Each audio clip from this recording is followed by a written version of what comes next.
Dugang libo ka tropa sa kapulisan gikan sa Nagkariang Police Regional Office sa nasud ang nangabot sa Davao City isip augmentation force sa kapulisan sa KOJC compound. Ani ang report ni Argil Relator. Gikumpirma sa PNP nga nag-deploy sila og dugang puwersa sa kapulisan alang sa KOJC compound sa Davao City.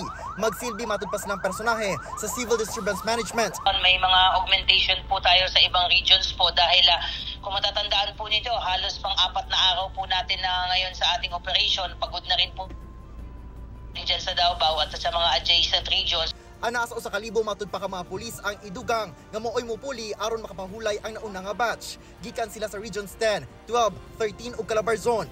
Wala matud pay deadline ang PNP sa ilang operasyon. Mahuman lang matud pa kini kung maaresto ang ilang mga ginapangita.